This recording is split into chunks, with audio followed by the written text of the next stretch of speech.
Today, we are uncovering the real story of America's first Thanksgiving. Close your eyes and picture the first Thanksgiving. When you think of the first Thanksgiving, you probably imagine smiling pilgrims and Native Americans sharing turkey in peaceful harmony. But the real story of America's first Thanksgiving is far more complex, filled with desperation, diplomacy, survival, and political strategy. Today, we are uncovering what really happened in 1621 at Plymouth Colony and separating myth from history. In 1620, a group of English separatists seeking religious freedom boarded the Mayflower. They weren't originally called Pilgrims. That name came much later. After a brutal 66-day voyage across the Atlantic, they landed far north of their intended destination in what is now Plymouth. They arrived in November, no shelter, no food supply, winter approaching. By the end of that first winter, nearly half of the settlers had died from disease, starvation, and exposure. This wasn't a hopeful beginning, it was survival against the odds. Long before the English arrived, the land belonged to the Wampanoag Confederacy, a powerful native alliance led by Massasoit. The Wampanoag had recently been devastated by disease brought by earlier European contact. Entire villages were wiped out. In March 1621, something extraordinary happened. A native man named Samoset walked into Plymouth and greeted the settlers in English. Soon after, another man arrived, Squanto. Squanto had been kidnapped years earlier, taken to Europe, and learned English before returning home, only to discover his entire Patuxet village had died from disease. Squanto became translator and mediator between the English and the Wampanoag. Without him, Plymouth might not have survived. Massasoit saw opportunity. The Wampanoag were under threat from rival tribes like the Narragansett.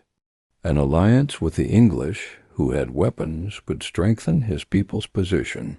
In March 1621, they formed a mutual defense treaty. This was not just kindness. It was diplomacy. It was politics. It was survival for both sides. In autumn 1621, after a successful harvest, Plymouth's Governor William Bradford organized a celebration. It lasted 3 days. About 50 English colonists attended, and around 90 Wampanoag men, led by Massasoit. But here's what most people don't know. It wasn't called Thanksgiving. It wasn't a formal holiday. It likely wasn't centered on turkey. Historical accounts suggest they ate venison brought by the Wampanoag, wildfowl, corn, and seafood. This was a diplomatic feast, reinforcing alliance, not creating a national tradition. The peaceful image we often see, smiling pilgrims and Native Americans living in harmony, is only part of the story. The alliance lasted about 50 years, but as English colonies expanded, tensions grew. Land disputes, cultural clashes, broken agreements.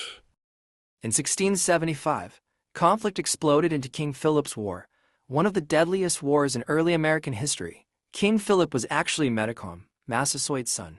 The war devastated native populations in New England and marked a turning point in colonial dominance. The 1621 feast did not represent permanent peace. It was a brief moment of cooperation in a much larger, more complicated story. For more than 200 years, there was no national Thanksgiving holiday. That changed during the Civil War. In 1863, President Abraham Lincoln declared Thanksgiving a national holiday, hoping to unite a divided nation. By then, the story of the 1621 feast had been romanticized. Paintings in the 1800s reshaped it into a symbol of unity and harmony. The myth grew stronger than the history. The real story of America's first Thanksgiving isn't just about turkey and gratitude. It's about survival. It's about diplomacy. It's about two very different worlds meeting cautiously. The 1621 feast was real, but it was not the simple tale we were taught. History is rarely simple, and sometimes the truth is far more powerful than the myth.